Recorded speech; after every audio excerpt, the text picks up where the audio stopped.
Nah sejauh ini Kang kan udah udah punya basic lah dalam kepemerintahan, aktivis, prestasi udah oke. Ada channel TWPWK nggak? Udah kata satu. Assalamualaikum warahmatullahi wabarakatuh. Balik lagi di channel YouTube Hadi Al-Bulaki. Kali ini saya sedang main di salah satu kantor desa yang luar biasa, sosok yang menginspiratif banyak masyarakat dan juga mungkin kepala desa yang lainnya, karena beliau ini adalah sosok yang sudah berhasil membawa nama desanya ke Cina. Kita kenalan dulu sama Kang EF. Siap. Gimana Kang EF? Siap, sehat. Sehat. Hari ini gimana? Ramadan lancar? Ada kegiatan-kegiatan kemana gitu? Sementara masih seputar ngabuburit nganter budak lah. Karena memang anak yang kecil itu di pondok sekarang lagi libur. Oke. Jadi sore-sore ya nganter anak-anak jalan-jalan. Lebih santai sekarang. Untuk urusan desa masih belum ada kegiatan. Masih sepi. Oh iya, Kang EF ini adalah salah satu sosok yang sudah berhasil membawa namanya ke Cina. Saya ngambil panselnya itu dulu, ya. Karena itu yang dilihat dari berbagai kalangan, Kang. Kok bisa sih ada di Cina?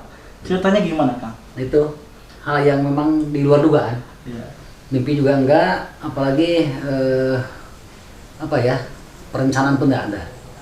Cuma satu sisi kita pernah ngobrol dengan salah satu sosok yang ada di Purwakarta. Oke. Kira-kira tiket menuju ke Cina itu apa sih? Karena memang di Kemendes ada benchmarking. Oke, ya. Program gitu ya. Program. Nah, penasaran kan? Tiket untuk meraih satu tiket untuk ke Cina itu apa sih? Nah, ngobrol banyak lah dengan salah satu tokoh di Purwakarta itu, dan ternyata memang cukup rumit juga, cukup rumit. Awalnya dari lomba desa lah ya, lomba desa tingkat provinsi itu. Ya. Lomba desa provinsi, karena memang ketika sudah dideklarasikan menjadi juara 3 provinsi itu, nah teman-teman dari Kemendes tuh ngobrol, tuh ikuti program benchmarking katanya. 2023 ada salah satu program benchmarking. Nah cobalah kita coba buka akun IG-nya Kemendes, dan ada pengumuman itu. Coba masuk lah. Jadi memang semesta sudah menjalurkan. Betul, menjalurkan. Ada semacam restu bumi lah. Restu bumi. Nah kalau kita alihkan dulu prestasinya Pak Kades ini. Jadi saya pengen tahu dulu nih sosok dari Kang EF ini.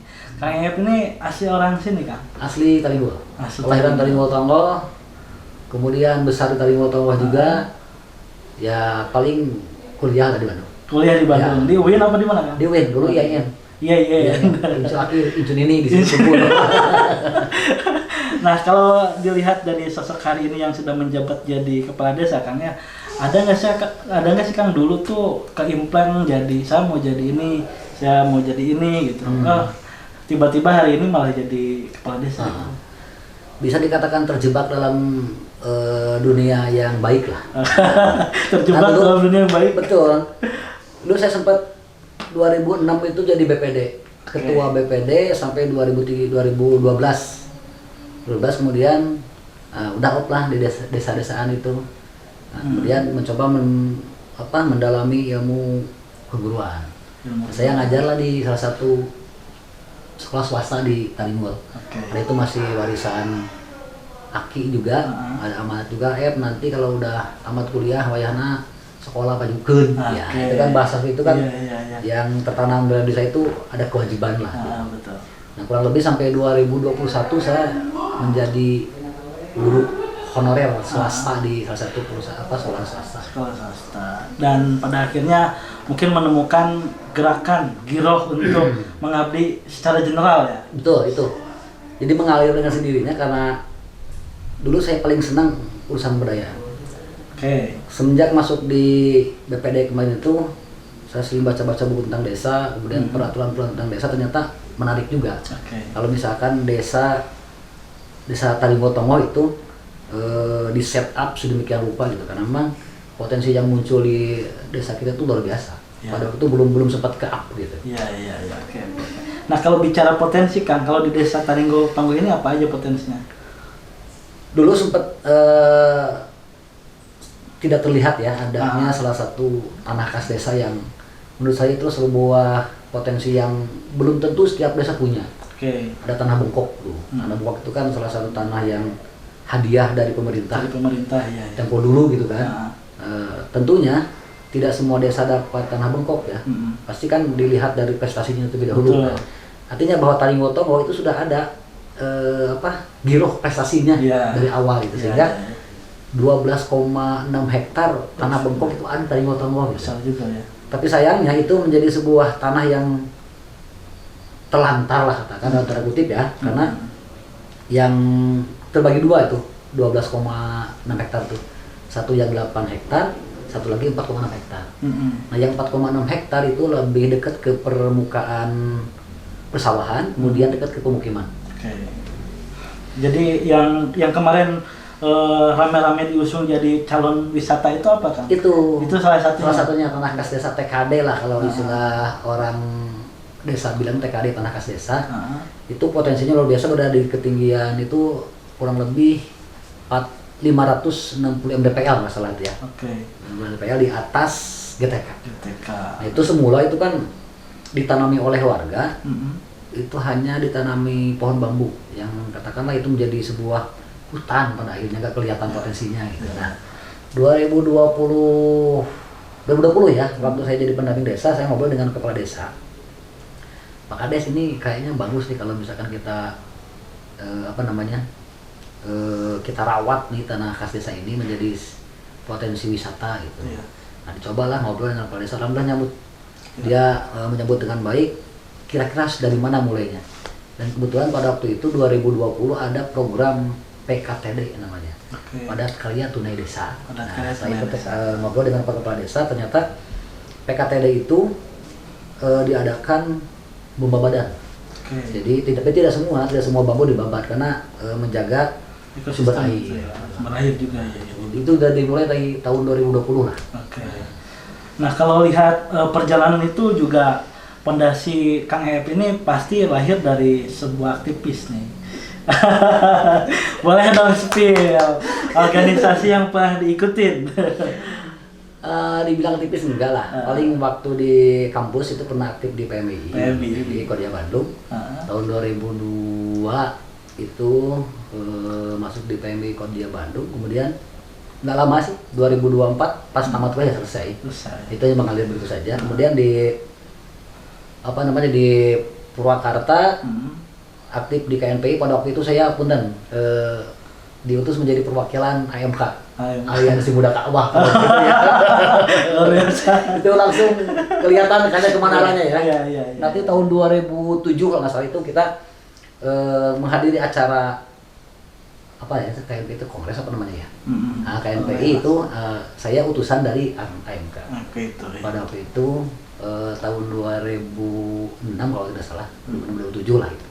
Nah, itu kemudian di Karang Taruna juga aktif sampai sekarang di Karang Taruna Kecamatan masih menjabat. Dulunya ya tetap di desa juga, selain daripada BPD, kemudian aktif di BKAD.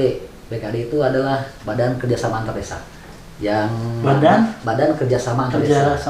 Itu amanah undang-undang tahun 2007 mengharuskan ada di BKAD waktu ada program PNPM. Nah, kalau hari ini masih ada nggak, Kang? Masih ada. Masih ada. Dan itu saya menjabat ketua BKD di Wanayasa. Dan sekarang itu udah bergeser, yang dulu PNPM sekarang menjadi Bumdesma. Nah itu. Nah, kalau kita lihat tadi ya pergeseran itu ada kesamaan nggak, Kang? Masih ada kesamaan nggak sama yang PNPM dulu sama yang Bumdesma sekarang? Mirip-mirip lah, ada kesamaan. Karena dulu itu kalau sekarang munculnya P3MD nggak salah tuh. Program Pemberdayaan dan Pembangunan Masyarakat Desa, yang di dalamnya ada para pendamping itu. Nah, amanah undang-undang itu tiap desa harus punya bumdes. Kemudian tiap desa bisa membentuk bumdesma, bisa dihuni oleh 2 atau lebih desa.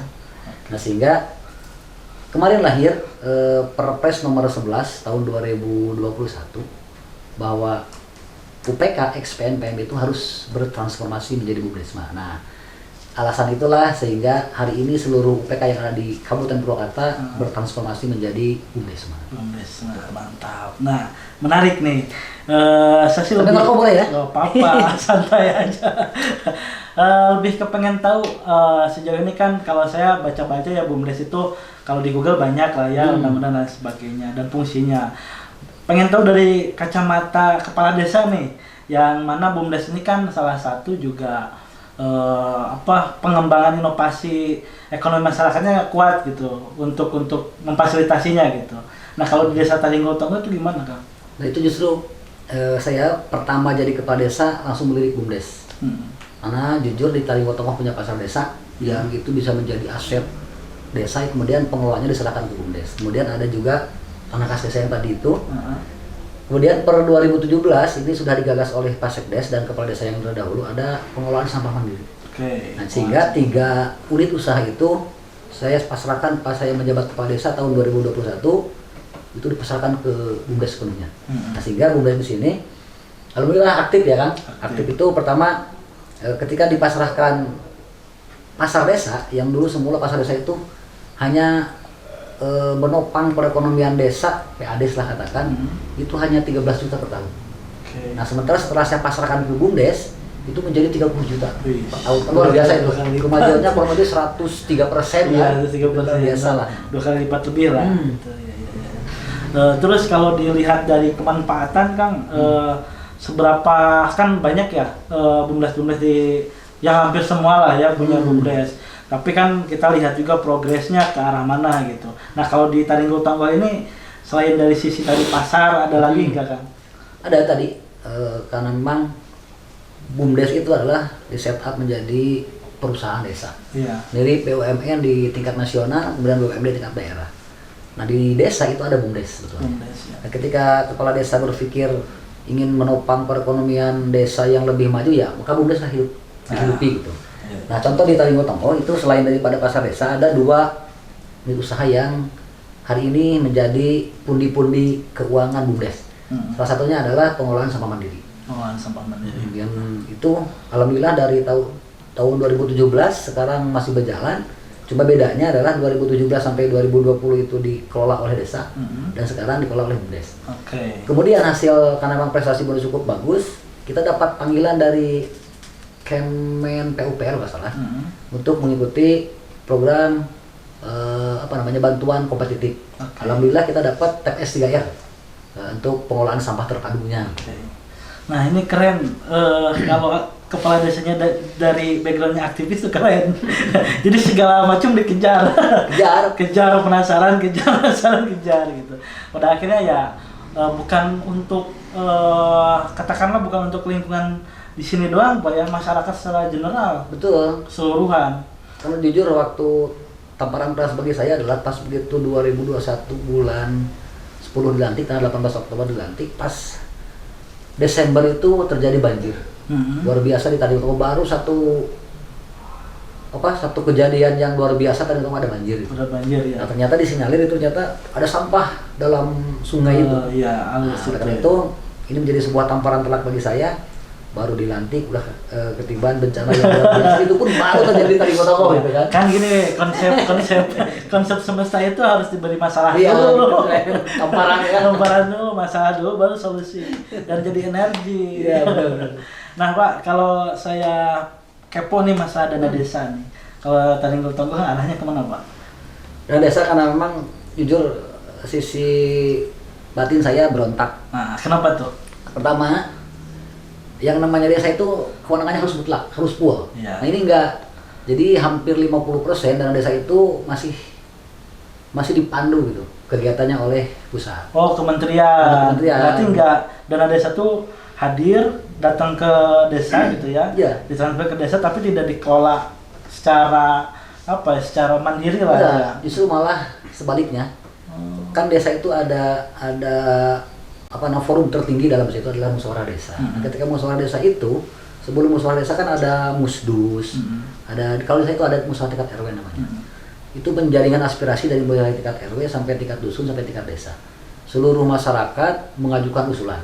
Kegiatan tahun demi tahun itu apa saja sih yang akan dilakukan di Taringgo Tonggo, dan ternyata hampir 20% diakomodir oleh anggaran dana desa.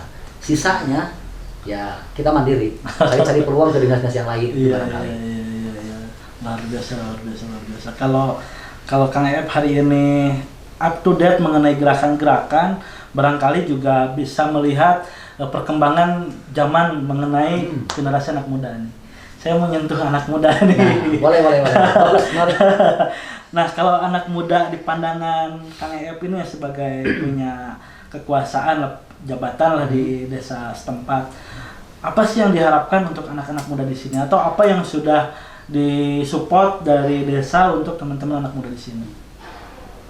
Kampanye saya waktu calon kepala desa ada 3 komponen yang harus disentuh. Pertama, para ulama. Kedua, ibu-ibu. Karena ibu-ibu itu adalah yang melahirkan sosok generasi calon pemimpin Taribotowo bahkan tingkat nasional. Betul. Ketiga, pemuda adalah calon penerus kepemimpinan saya. Nah, untuk kedua nantilah dibahasnya ya. Untuk pemuda, begitu saya dilantik 2021, saya kumpul dengan pemuda. Silakan pemuda hari ini yang concern usaha di bidang apa saja kumpul. Kemudian bikin kelompok, dan setelah itu untuk urusan stimulus anggaran saya kasih.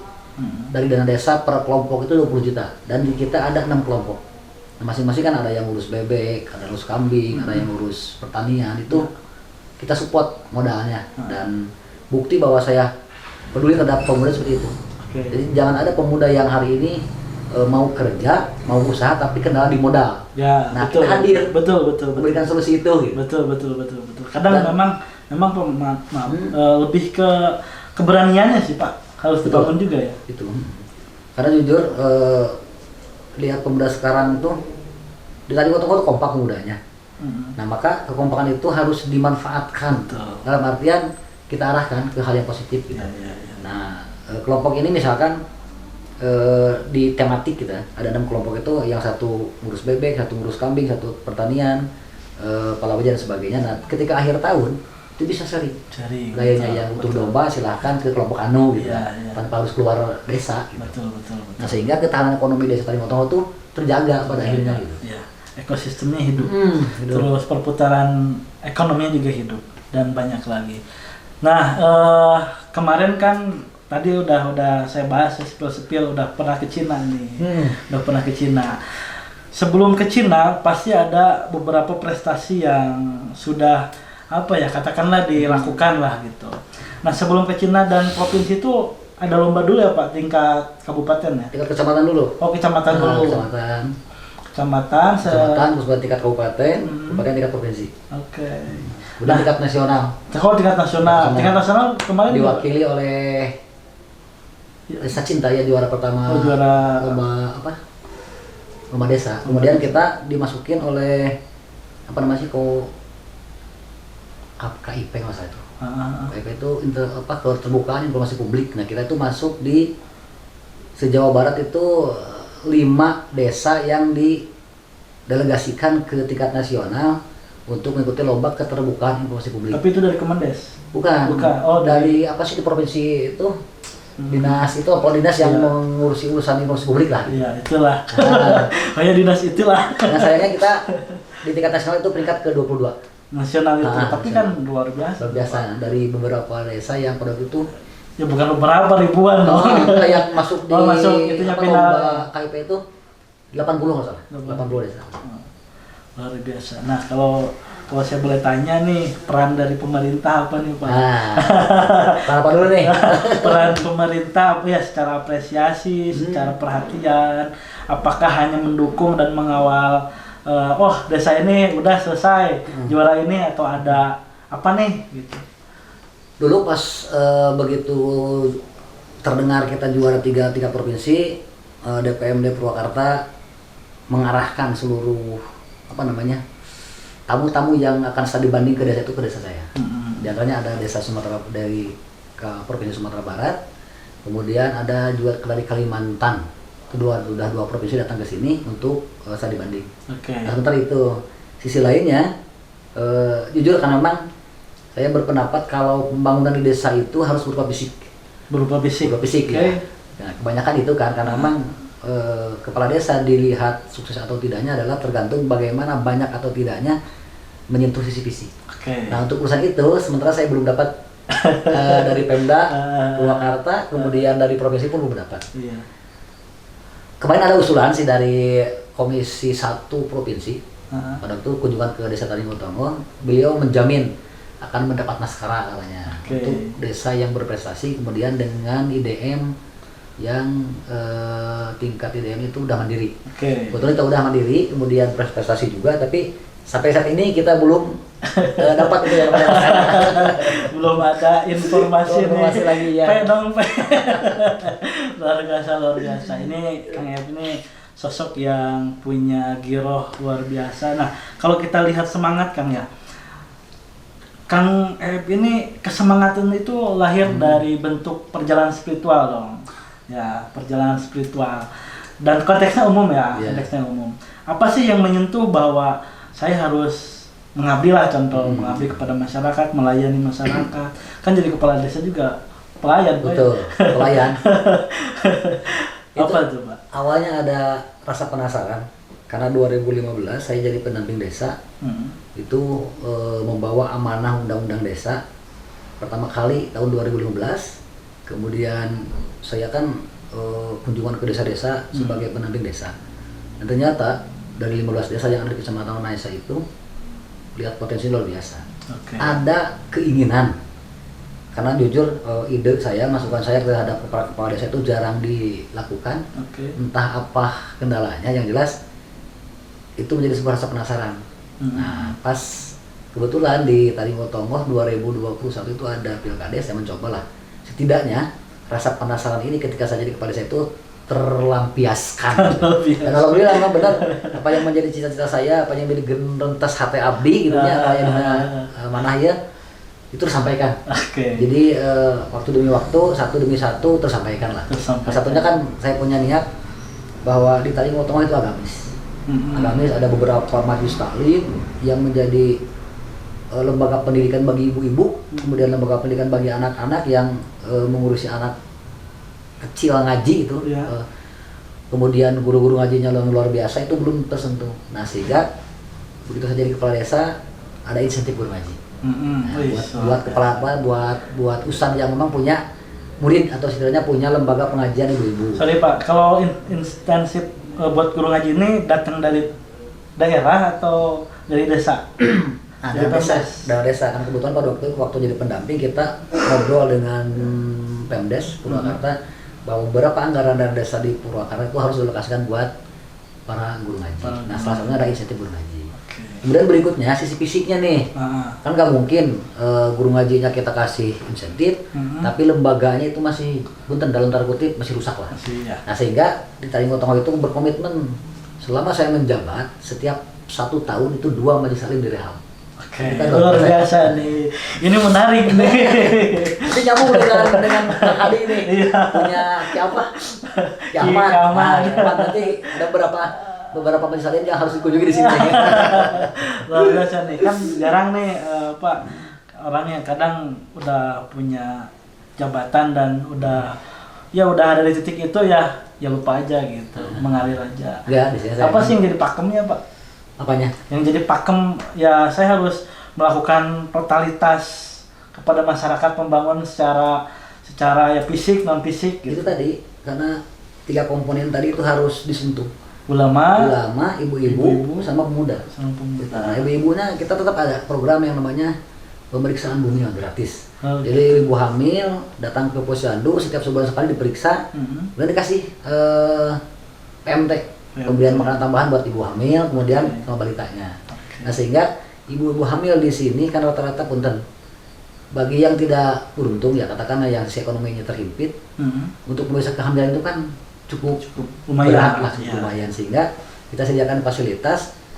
Hasilnya adalah ketika ibu-ibu hamil tidak risah ketika menjelang hari kelahiran. Di bulan ke-9 itu ya udah bayi saya sehat, kata bidan itu udah selesai, tinggal proses persalinan aja gitu. Luar biasa nih. Dengan segala prestasinya, Kang Ep ini juga salah satu kades yang banyak disoroti kan.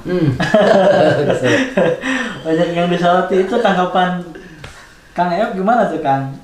Ya, wajar sih, karena memang salah satu hampir punten dari beberapa tahun terakhir ini desa di Purwakarta itu jarang ada desa yang berprestasi tingkat Jawa Barat. Sehingga hari ini kalau kurang lebih sekitar 16 tahun lah kalau nggak salah itu, bahkan lebih, Purwakarta pernah menjuari lomba desa kedua di Jawa Barat. Jawa Barat. Itu selama 16 tahun itu vakum.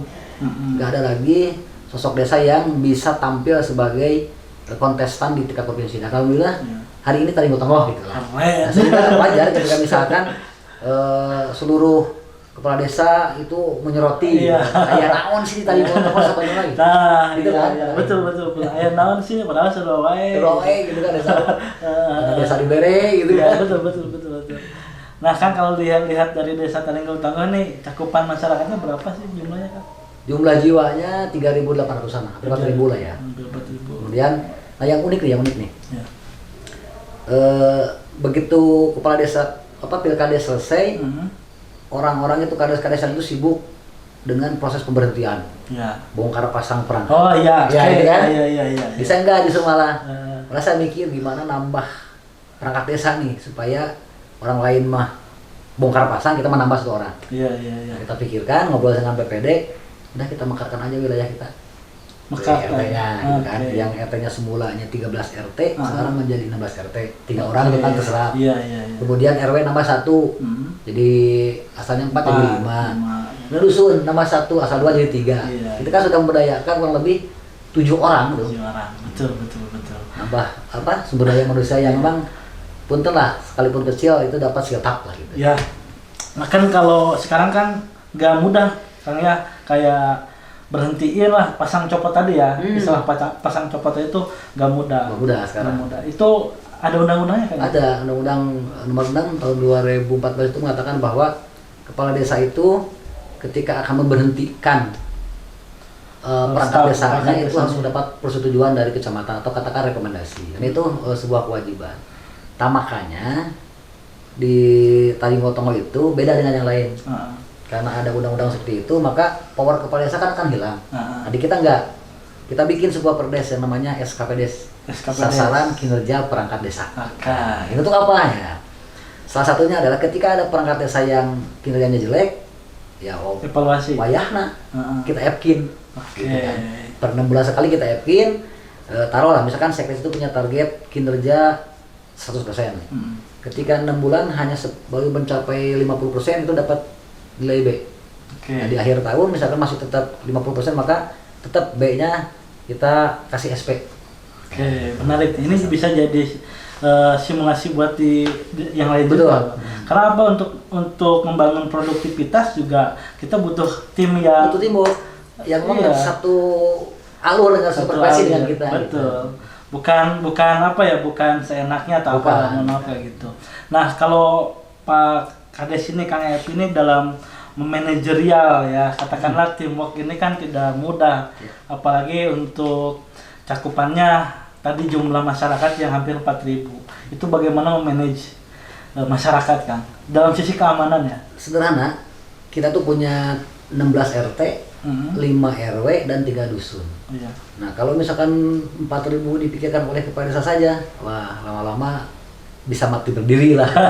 Maka saya bukan manfaatkan, saya lebih memberdayakan para RT, para RW itu. Contoh misalkan RT 1 jumlah kakaknya 45 kakak, jumlah jiwanya 300 jiwa. Nah, kenapa tidak mereka urusan yang RT 1, tanggung jawabnya ada RT 1. Nah, makanya ketika saya jadi kepala desa, seminggu sekali dan minggu. Jadi seluruh ketua RT dikasih formulir untuk pendataan keluarga. Wajib tiap RT seminggu datang ke warga masyarakat minimal 3 rumah. 3 rumah. Apa yang data? Pertama, luas tanahnya berapa, ukuran rumahnya berapa, kategori rumahnya berapa, apakah sederhana, apakah layak huni, apakah tidak layak huni, kemudian jumlah asetnya berapa. Nah, sehingga kita punya data pada akhirnya per 2022 itu punya data orang terkaya siapa, dari data itu. Nah, makanya saya mau compare nih data yang dari BPS per 2020 dengan data kami per 2022. Jomplang. Akurat mana? Iya. Pasti jomplang. Iya, yang mendapat bantuan itu siapa, yang layak siapa kan? Iya, betul. Gak jelas. Menarik juga ini. Wow, banyak apa ya? Banyak kejutannya ternyata. Banyak strategi-strategi yang dibangun secara internal, Pak ya. Betul. Dan ide-ide itu mungkin datang dari Giroh tadi. Betul. Nah, sejauh ini Kang kan udah udah punya basic lah dalam kepemerintahan, aktivis, prestasi udah oke, ada channel TWPWK kan? Udah kata satu. Masih banyak lah, masih banyak karena sisi kualitas masih banyak orang yang memang harus dan memang layak di Purwakarta itu masih banyak lah grade-nya gitu. Kemudian dan hari ini bicara pemilihan itu urusan kini, urusan money. Dari sisi money kita masih keterbatasan, kemudian sisi kapabilitas juga masih ada lah orang yang masih di atas saya gitu. Oke. Iya sih, kalau kita lihat hari ini politik itu antara entertainment atau orang yang punya uang. Betul itu. Aktivis itu udah tertinggal. Tertinggal sekarang. Aktivis itu jadi tim ses biasanya. Benar sih. Kayak cocok di tim ses. Benar. Jadi kebanyakan kan hari ini tuh ya 2 pemilu ini lah ya, 10 tahun kebelakangan ini banyak yang jadinya itu kebanyakan dari entertainment. Betul. Sama yang punya duit, orang menengah ke atas lah gitu. Nah, aktivis-aktivisnya yang justru punya suara ini Kang. Pandangannya gimana Kang? Itu justru ini sebetulnya karena tidak salah juga sih. Iya. Karena Indonesia tembus ke bawahnya itu mengandung sistem election, sistem pemilihan, dan itu pun dilangsungkan dengan masyarakat. Pada akhirnya masyarakat itu kan pertama sosok, bingung dengan sosok siapa yang akan memimpin Purwakarta misalnya, atau katakanlah memimpin daerah ini siapa. Dan rata-rata orang jangan membaca informasi pun biarlah yang menguruskan mah ayah gitu. Nah sehingga pas waktu datang pemilihan bingung. Sosok saha bukan jadi bupati ya gitu. Karena pertama dia tidak mengimbangi itu, tidak mengimbangi informasi yang ada di Purwakarta gitu. Sehingga pada akhirnya ketika terjadi pemilihan nggak seturkan kurang weh. Dan tanpa disadari si orang tim jas itu tidak menawarkan visi misi yang jelas. Terus kemudian tidak menawarkan sosok yang memang apakah ini layak, apakah ini cocok buat Purwakarta atau tidak gitu. Pada akhirnya punten hari ini memang pemilihan kita itu masih berkutat di wilayah secara framing digiring kepada pragmatis gitu. Nah, sehingga ayahan mau tidak mau ya siapa punya uang ya bisnis leader gitu. Pengusaha untuk algoritmanya seperti itu mungkin ya untuk kalian. Tapi mudah-mudahan ada ritme yang berubah lah, aktivis yang jadi yang jadi terpilih jadi leader. Karena mungkin kalau secara lapangan, kalau secara apapun aktivis yang menjiwai kan. Menjiwai betul. Dia punya banyak isu, punya banyak rasa yang dikemas gitu. Ya kayak Kang Ep hari ini kan juga tidak sembarangan lahir dulunya kalau nggak ikut organisasi ini, nggak belajar ini. Bukan sebagai bukan sebagai sosok yang memang hari ini sudah berprestasi lah gitu. Betul. Nah kalau Kang Ep sendiri secara sosok ya, secara pribadi ya Kang Ep, mengidolakan siapa Kang? Gus Dur. Ada foto Gus Dur. Kalau itu foto saya tentang Gus Dur. Luar biasa, presiden dan wakil. Wakil zaman sekarang. Kenapa tuh Kang? Nah Gus Dur selain daripada celonehannya yang memang di tempo hari dia itu ngomongnya nyeleneh, tetapi di kemudian hari jadi fatwa. Nah itu nanti kan ada sesuatu yang memang unik gitu di Gus Dur itu. Nah, sehingga keunikan itu harus kita pelajari. Kenapa dia bisa ngomong seperti itu dan bukan tanpa pendalaman gitu kan. Betul. Gus Dur itu sosok yang spiritualnya jago, kemudian wawasan intelektualnya dia jago, sisi administrasi dia pun jago. Bahkan menurut informasi dari buku yang saya baca itu adalah sosok yang secara psikologi juga jago dia. Karena beberapa kitab yang diajinya itu tentang psikologi manusia. Iya, betul. Nah ini kades yang baca ini gitu. Harus pemimpin itu harus punya visi. Idola, terus juga sisi dari referensi pembacaannya sehingga intelektual dan energinya berdua kali lipat, berganda gitu. Keren nih Kang Ep ini. Kalau kita lihat Wanayasa Cukup Wanayasa lah ya di dengan area pegunungannya di sini ada salah satu desa yang sudah pergi ke Cina. Nah, ke Cina itu ngapain kan? Itu tuh yang dikira akan enak di Cina tuh. Iya. Wah, ini akan lepas istirahat di Cina nih. Ternyata lebih liburan lah ya. Lebih ripuh. Bayangkan di Cina itu. Saya sering pelatihan di hotel, di mana-mana di Indonesia tidak ada hotel yang jam 6 itu ngebangunin. Kalau di Cina itu jam 6 itu dibangunin oleh bel. Bangun gitu katakan. Kemudian setelah jam 6 bangun, kita dapat tiket makan. Itu dikasih waktu sampai jam 7. 1 jam untuk makan. Ketika kita lewat dari jam 7 selesai. Kita nggak bisa makan, kita bisa sarapan. Udah itu aja. Itu kemudian setelah jam 7 kita mandi, jam 8 kita berangkat ke desa-desa. Yang unik nih. Hari pertama kita kunjungan ke desa dengan Pak Menteri. Nah, Pak Menteri bilang, udahlah nanti ke desa kan jam 14. Kita sekarang liburan dulu. Nah, liburan kita tembok Cina. Nah, diprediksi kita akan pulang jam 12. Gitu. Ada perjalanan 2 jam kurang lebih maju ke desa tersebut. Gitu. Yang namanya perjalanan berprediksi, di Cina juga ada macet lah sebentar. Sampai ke desa yang akan dikunjungi itu dengan Pak Menteri itu jam 14 lewat 10 menit. Kemudian Pak Kadesnya, kepala desa di Cina itu berdiri, udah kalian pulang aja. Dan telah 10 menit, disiplin ya? Sekelas Pak Menteri diusir dengan kepala desa. Itu luar biasa. Waktu 10 menit itu dia bawa kami ke tempat hidangan. Kami udah nyiapin makan buat kalian, udah nyiapin souvenir buat kalian. Sayangnya kalian tidak memanfaatkan itu. Saya tampilan telah itu luar biasa. Berarti istilah belajarlah ke negeri Cina itu. Betul itu. Disiplin ya. Nah, oke. Untuk menutup obrolan kita kali ini nih, asik banget sebetulnya karena mungkin Pak Kades juga mau istirahat. Udah malam juga. Nah, apa sih Kang mengenai motivasi lah gitu, atau yang kalimat yang hari ini terus menjadi pegangan lah gitu. Sesuai moto Taring Gotong, bergerak. Jadi bergerak. Ya, yang namanya manusia itu jangan berhenti bergerak. Karena sekali berhenti bergerak maka dia mati. Itu moto saya ya, karena sehingga saya tularkan kepada teman-teman perangkat desa, teman-teman RT, RW, kalian berhenti maka kalian mati. Itulah moto saya. Bergerak atau mati. Ya. Pilihannya udah bergerak atau mati. Tiga komunisnya. tapi bergeraknya ya produktif ya. Ya terbukti kan kita menggerakkan desa, kemudian menggerakkan para perangkat desa, menggerakkan para RT, para RW, kemudian menggerakkan para masyarakat desa, sehingga secara kesinambungan ini menjadi sebuah ekosistem pada akhirnya yang harus dijalankan terus menerus oleh kades yang akan datang. Itu minimal kita memberikan contoh terlebih dahulu. Ya selebihnya ya silahkan masyarakat menilai nanti ke depan, pilih kepala desa yang bisa meneruskan tapak-tapak sekarang gitu kan. Keren. Ini kayaknya bakal lama jadi kepala desa.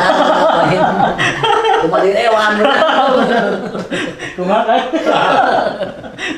Oke, Kang EF, terima kasih banyak. Siap Kang. Atas waktu dan tempatnya sangat luar biasa. Intinya sih silaturahmi Kang ya. Silaturahmi karena ya kalau konsen saya pribadi ya senang lah gerakan-gerakan yang tumbuh dari desa. Itu teman-teman, terima kasih banyak yang sudah menonton, mudah-mudahan menambah energi untuk kita semua, dan ilmu yang diutarakan sama Kang EF menjadi wasilah untuk terus bergerak. Amin. Assalamualaikum warahmatullahi wabarakatuh.